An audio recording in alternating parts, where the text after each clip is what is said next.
ठीक है, मित्रों का भी आप काम करिए, मैं इसको भी नाराजगी की कोई बात नहीं है। उद्योगपति भी आगे बढ़े, व्यापारी भी आगे बढ़े, नौकरी करने वाले भी आगे बढ़े, आम नागरिक भी आगे बढ़े, किसान भी आगे बढ़े, सबका विकास होना चाहिए।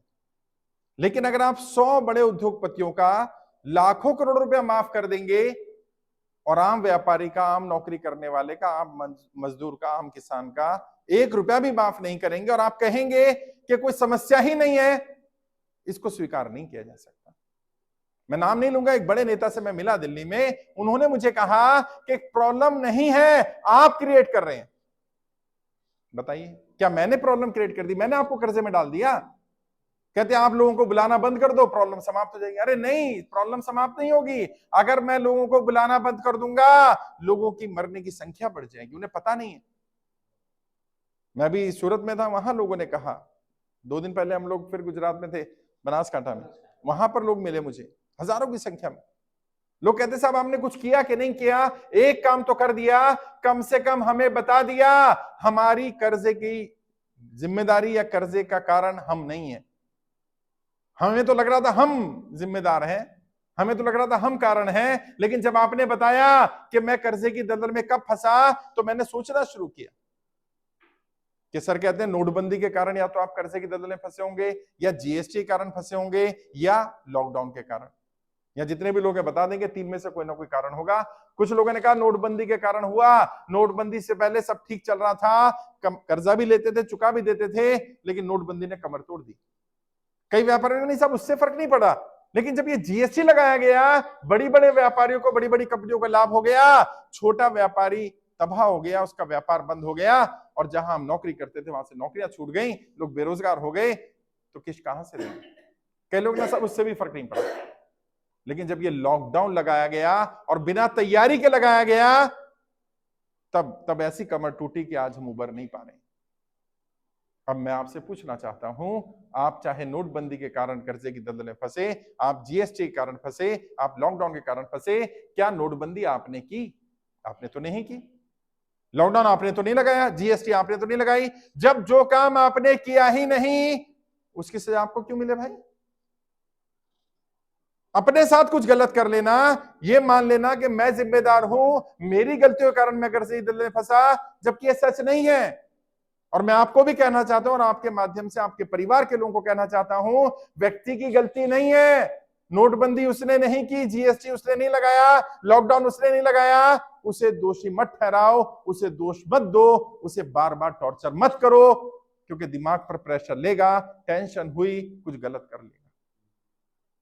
और सरकार के आंकड़े मैं नहीं कह रहा, भारत सरकार के आंकड़े हैं, पिछले 5 वर्ष में 50,000 से ज्यादा व्यापारियों ने कर्जे के कारण आत्महत्या की। 50,000। और ये तो वो हैं जो सरकार के आंकड़े हैं, सच्चाई है हर दिन आत्महत्याएं हो रही हैं। अभी जैसा नीरज जी ने कहा, कल की घटना है, मनुष्य घटना रोज सुनने को मिल रही है। मुजफ्फरनगर में, मुजफ्फरपुर में, बिहार में हस्बैंड वाइफ ने आत्महत्या कर ली। रिकवरी वाला टॉर्चर कर रहा था, समूह लोन था। और समूह लोन में क्या किया जा रहा है मुझे गुजरात का नहीं मालूम है, लेकिन बिहार में, बंगाल में, राजस्थान में महिलाओं की इज्जत को तार तार किया जा रहा है। उन्हें समूह लोन दे देते हैं ऐसी महिलाओं को जो कोई काम करती नहीं है, और जब वो लोन नहीं चुका पाती, उन्हें गलत काम करने के लिए मजबूर किया जा रहा है। हमारी बहन बेटी की इज्जत के साथ खिलवाड़ हो रहा है और हम चुपचाप बैठे रहे, ये होने वाला नहीं साहब।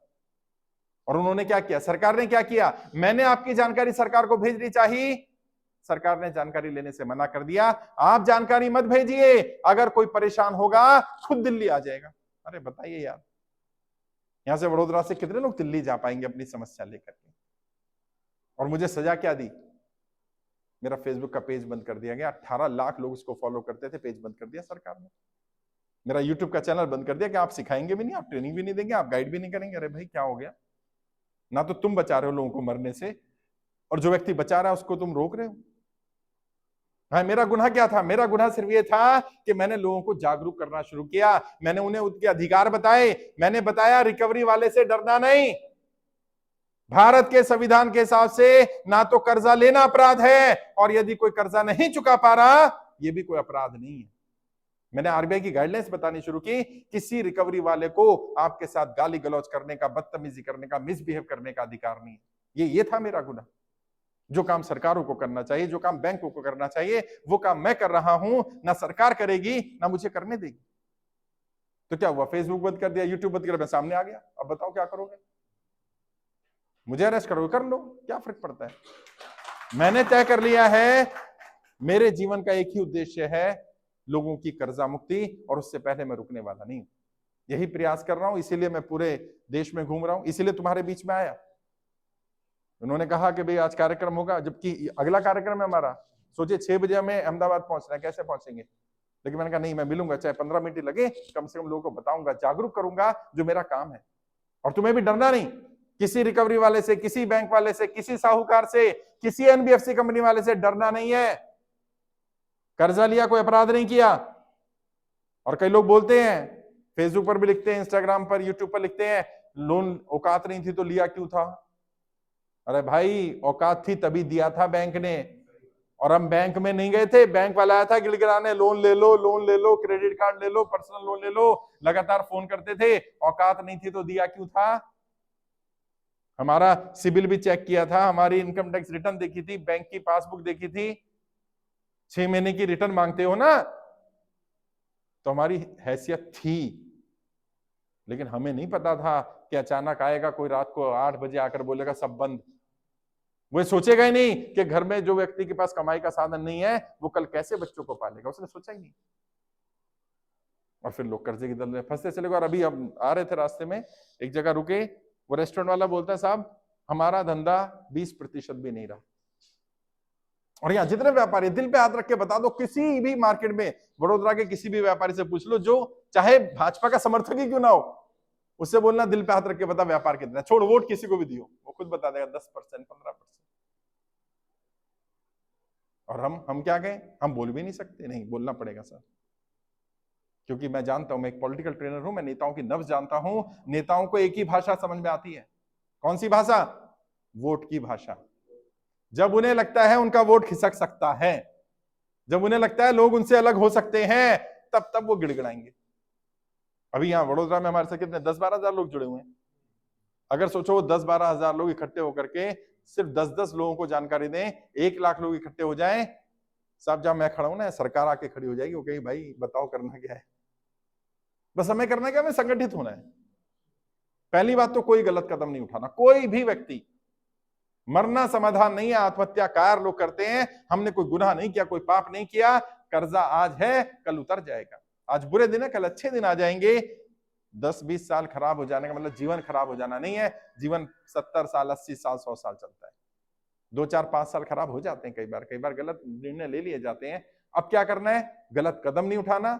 दूसरा, संगठित होना पड़ेगा। बच्चों ने कहानी सुनी थी ना, एक लकड़ी कोई भी तोड़ देगा, लेकिन लकड़ी का गट्ठर बनेगा तो नहीं तोड़ पाएगा। अकेले अकेले अपनी लड़ाई लड़ोगे, लड़ नहीं पाओगे, जीत नहीं पाओगे, मैं बता रहा हूं। लेकिन अगर संगठित हो जाओगे, मानो यहाँ 50-60 लोग हो, कोई रिकवरी वाला आ जाए भाई साहब को परेशान करने, सब इकट्ठे हो जाओ, मेरा भाई है, कैसे परेशान कर रहा तू, चिल्ला के कैसे बोला, गाली गलौज कैसे दी तूने, वैसा हिम्मत नहीं है दोबारा आके उन्हें परेशान कर दे। प्रॉब्लम क्या हो रही है? इन्हें कोई परेशान कर रहा है, तुम चुप बैठे हो, जब तुम्हें कोई परेशान कर रहा है ये चुप बैठेंगे, यही तो हो रहा है। हमें बोलना पड़ेगा। और हम कोई गलत बात थोड़ी बोल रहे हैं, हम तो कह रहे हैं आरबीआई की जो रूल्स है उसको फॉलो करो। आरबीआई क्या कहता है? आपने लोन लिया, बैंक ने जब आपको लोन दिया, आपकी स्थिति देखी, आपका सिबिल देखा, आपकी बैंक स्टेटमेंट देखी, गारंटर लिया, सारी जानकारी ली। आज आपकी स्थिति खराब हो गई, मैं आपकी नौकरी के आधार पर लोन मिला, मानो किसी का एग्जाम्पल, नौकरी देखी, लोन दे दिया, नौकरी छूट गई, तो जिस आधार पर लोन लिया था वो तो आधार नहीं रहा। तो बैंक को क्या करना चाहिए? आरबीआई कहता है ऐसी स्थिति में बैंक को उसे समय देना चाहिए। यही तो मांग कर रहे हैं हम। उसको 6 महीने का, 1 साल का समय दो भाई, 1 साल तक तू नौकरी ढूंढ ले आराम से, 1 साल बाद तेरी किस्त चालू हो जाएगी। 1 साल में कौन सा बैंक डूबने वाला है, कहीं भागने वाला है? व्यक्ति को समय दे दो, टेंशन फ्री होकर काम कर ले। हर जगह लागू है आरबीआई की गाइडलाइंस, हर एनबीएफसी पर, हर बैंक पर, हर क्रेडिट कार्ड वाली कंपनी पर, हर जगह लागू है। प्रॉब्लम क्या है? न सरकार बताती, न बैंक बताता, न मुझे बताने देते। जो काम मैं कर रहा हूं ना, मेरा काम नहीं है, ये बैंक को करना चाहिए। जब आप लोन लेते हो तभी बताना चाहिए, ये रूल्स है।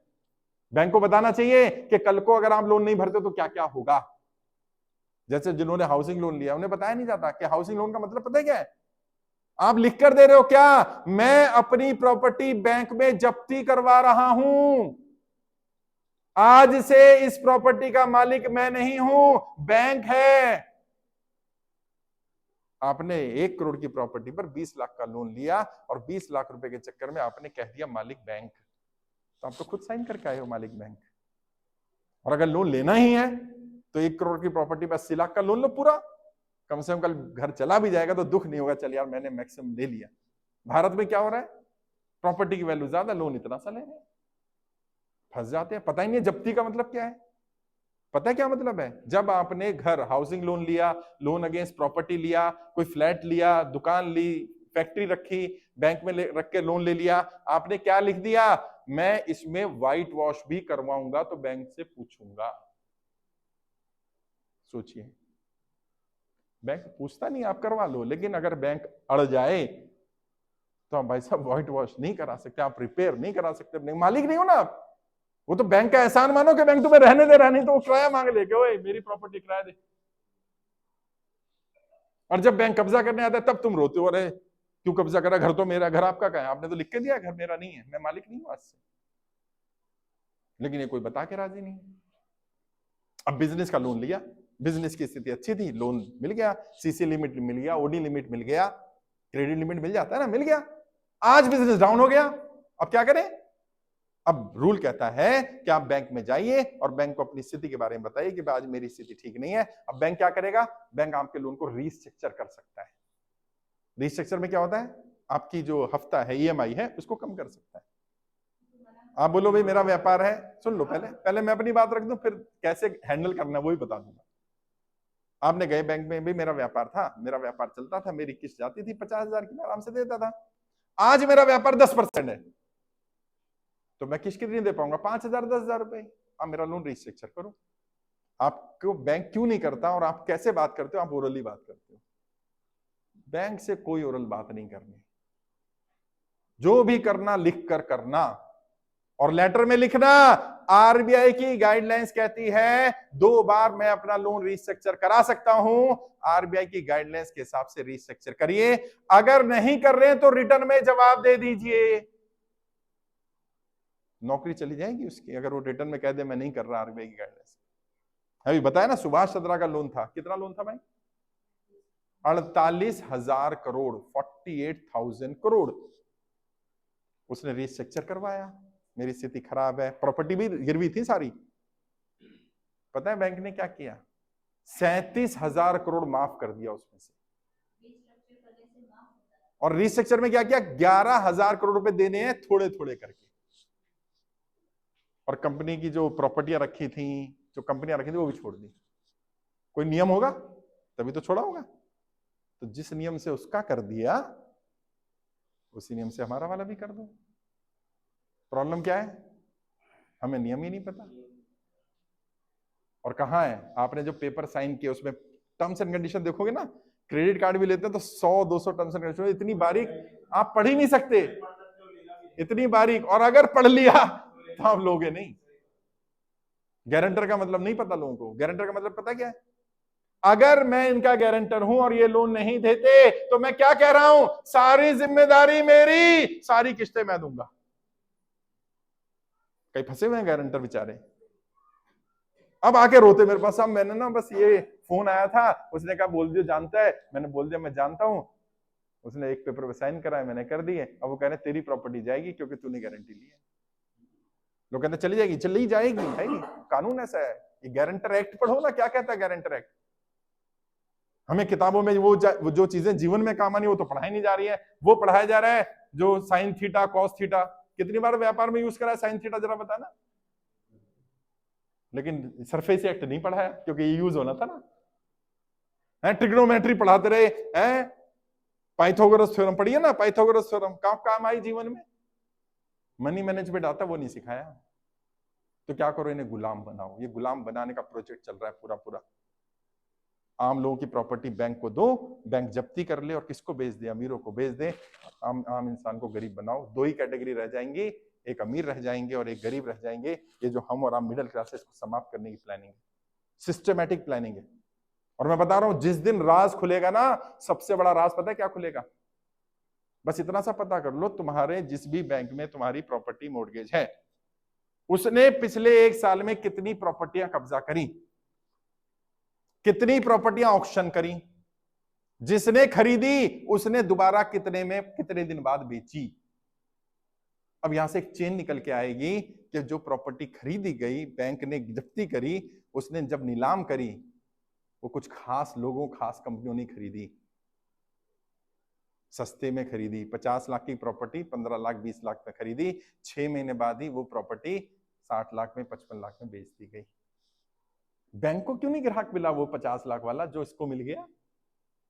यानी कुछ दाल में काला है। और किसी बैंक का पता कर लेना। और कैसी चाल चली जा रही है? तुम्हें क्या कहा जा रहा है?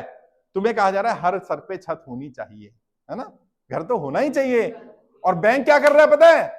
बैंक की कोई भी ब्रांच अपनी खरीदी हुई नहीं, सारी किराए पर है।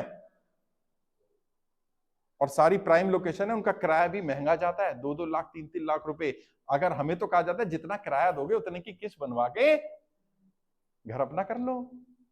अबे गधे, तू जो सलाह मुझे दे रहा है वो खुद क्यों नहीं कर रहा? क्योंकि वो समझदार है, वो पता है फंसने वाला धंधा है, इसमें नहीं घुसने का।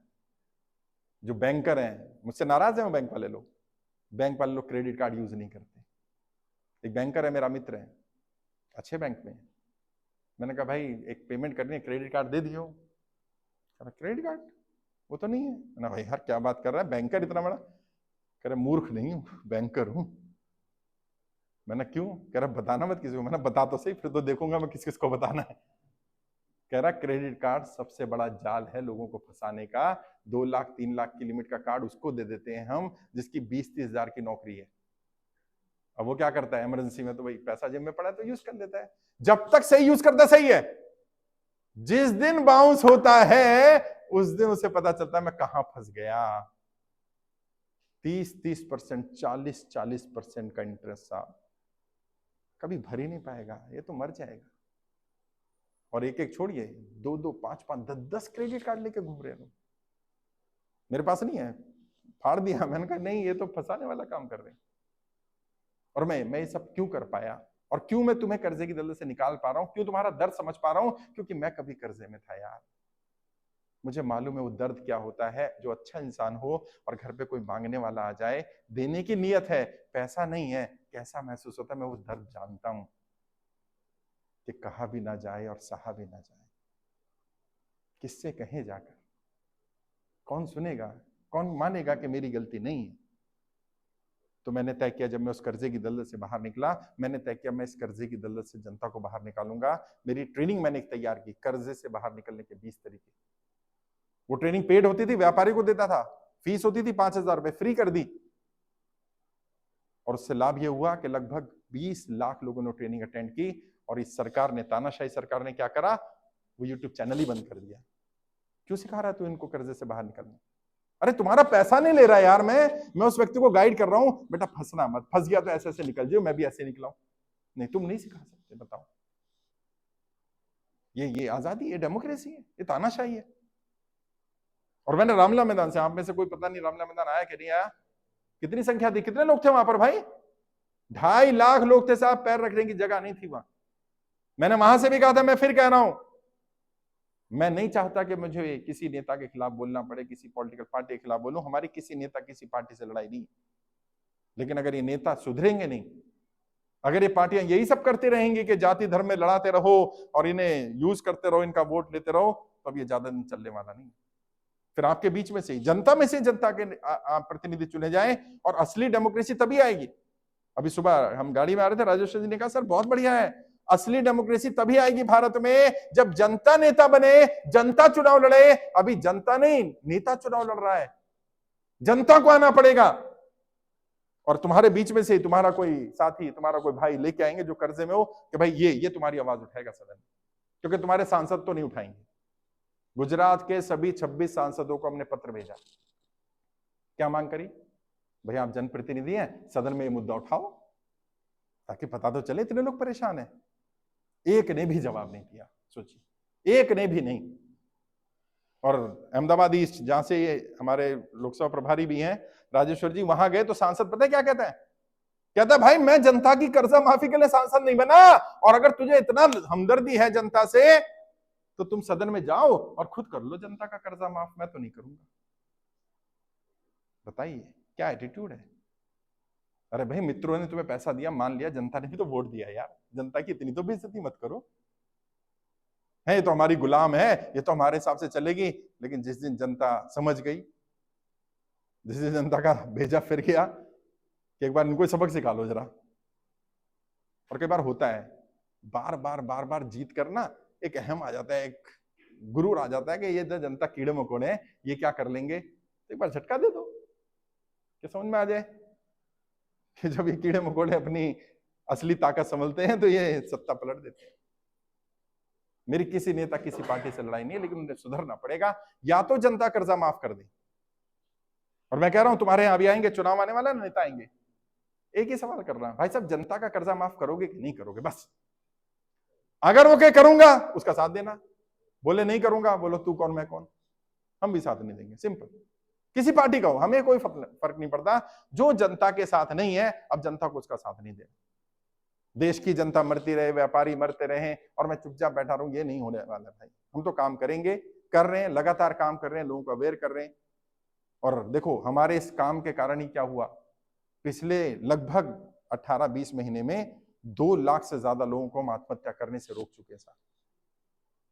ये बड़ी अचीवमेंट है। जहां भी जाते हो ना, 2-4-5 लोग मिल जाते हैं, कहते साहब आज जिंदा हूं तो आपकी वजह से हूं, आपकी वीडियो सुन ली थी, वरना आज दुनिया में नहीं होता। यही मेरी अचीवमेंट है। और मैं आपसे भी कह रहा हूं, देखो मैं आज यहां आ गया वडोदरा में, मैं तुम्हारे घर, तुम्हारे मोहल्ले में तो नहीं आ सकता, तुम जा सकते हो। बस इतना सा काम कर लो, तय कर लो मेरे मोहल्ले में कोई व्यक्ति कर्जे के कारण आत्महत्या नहीं करेगा। बस इतना तय कर लो। किस जाति का, किस धर्म का, मुझे मतलब नहीं। अपने इधर 50 घर, इधर 50 घर, इधर 50 घर, इधर 50 घर तय कर लो, सबसे मिलो, बोलो भाई कोई कर्जा हो, परेशानी हो, दिक्कत हो तो बता दियो।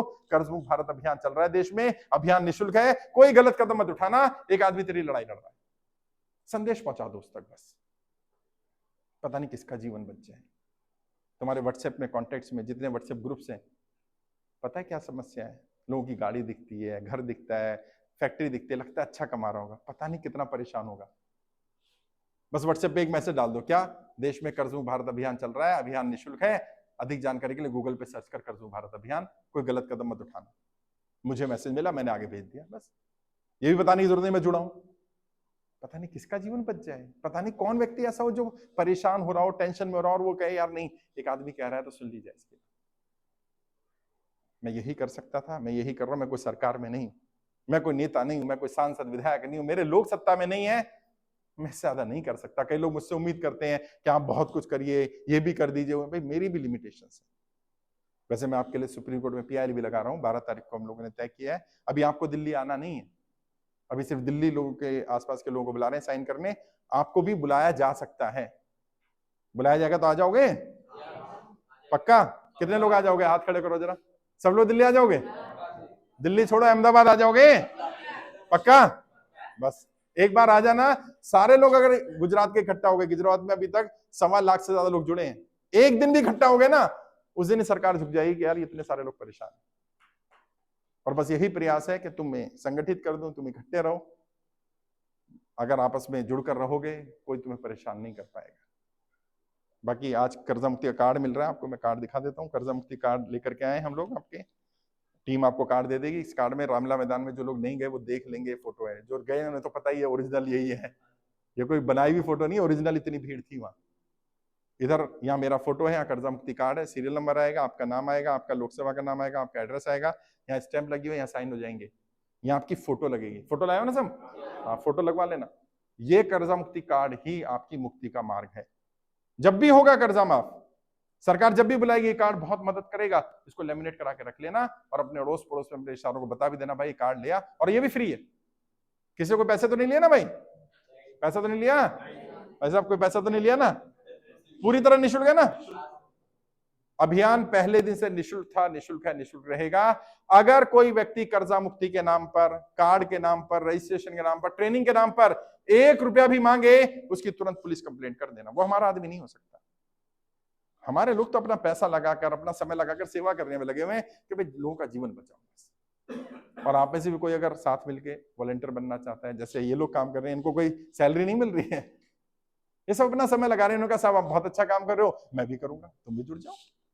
जैसे जुड़ सकते हो, व्हाट्सएप पे जुड़ सकते हो तो व्हाट्सएप की टीम में जुड़ जाओ हमारी, उसको शेयर करने का काम ले लो। फील्ड में आ सकते हो, फील्ड में आ जाओ हमारे साथ, अहमदाबाद आ रहे हो वहां आ जाओ, दिल्ली आ रहे हो वहां आ जाओ, 2-4 दिन का समय दे सकते हो आ जाओ, वहां रहने खाने की व्यवस्था कर देंगे, वहीं पे काम करो। साथ मिलकर के लड़ाई लड़ेंगे तो हम सफल हो जाएंगे। लेकिन जैसे मैंने शुरुआत में कहा, लड़ाई बहुत बड़ी है, ये साधारण नहीं है, लेकिन असंभव नहीं है। और ऐसा भी नहीं है कोई नई चीज मांग रहे हैं, हम पहली बार मांग रहे हैं। दुनिया के कई देशों ने अपनी जनता का कर्जा माफ किया है, बहुत बार हुआ है, किसानों का तो 2 बार माफ हुआ ही है भारत सरकार ने। तो अगर एक बार मजदूर, व्यापारी, नौकरी करने वाले साधारण लोग इकट्ठे हो जाएंगे तो मुझे उम्मीद है सरकार उनकी भी बात सुनेगी, क्योंकि हमारी मांग जायज है। और हम क्या मांग रहे हैं यार? हमारी मांग बिल्कुल सिंपल है, या तो हमारा कर्जा माफ कर दो जैसे बड़ों का करते हो, नहीं कर सकते 2 साल का समय दे दो बस। और सोचो, ईमानदारी से बताना, अगर 2 साल तक कोई इंटरेस्ट ना लगे, कोई पेनल्टी ना लगे, कोई सरचार्ज ना लगे, कोई रिकवरी वाला फोन ना करे, तो 2 साल में तो अपने आप ही निकल जाओगे यार। अभी सूरत में एक व्यापारी मिला था पिछली बार, कहता साहब 2 साल छोड़ो, 1 साल दे दो मुझे, 1 साल में तो मैं अपना व्यापार से ही कर्जे से बाहर निकल जाऊंगा। मैंने उससे पूछा भाई क्यों नहीं निकल रहा? कह रहा टेंशन इतनी है, कह रहा हर टाइम तो प्रेशर रहता है, रिकवरी वाले का फोन आ रहा है, कभी इसका फोन आ रहा है, कभी पार्टी का फोन आ रहा है, मैं क्या क्या करूं, मैं धंधे पे फोकस ही नहीं कर पा रहा, एक बार मुझे सिर्फ रिलैक्स कर दो। और यही है, व्यापारी में काबिलियत की कमी नहीं है, नौकरी करने वाले काबिलियत की कमी नहीं है, वो यहां से प्रेशर ज्यादा है उस पर। मैं कह रहा हूं यार 2 साल का समय दे दो, 2 साल के लिए उसको बोल दो भाई तेरे को ईएमआई, इंटरेस्ट, पेनल्टी, सरचार्ज कुछ नहीं पे करना, 2 साल तो आराम से अपना धंधा कर, जो कि आरबीआई के रूल्स में है। इसको लीन पीरियड कहते हैं, 2 साल तक का लीन पीरियड आरबीआई कहता है। अगर किसी की एक्सट्रीम सिचुएशन है, जैसे मैं महाराष्ट्र गया, व्यक्ति ने लोन लिया था, लोन का इंश्योरेंस होना चाहिए था, इंश्योरेंस बैंक ने नहीं करा, गलती बैंक की, व्यक्ति एक्सपायर कर गया, दुनिया में नहीं रहा। छोटे छोटे बच्चे हैं, वाइफ कुछ कमाती नहीं है, बच्चों को, वाइफ को घर से निकाल के घर सील कर दिया। अरे भाई, बच्चों के सर से पिता का साया चला गया और तुमने सर से छत भी छीन ली यार, ये इंसानियत है क्या? उसका बड़े बड़े लोग जो भाग गए 9-9 हजार करोड़ रुपए लेके, उसको नहीं पकड़ा तुमने? और उसका कितना लोन था? 15 लाख रुपए का लोन बचा था।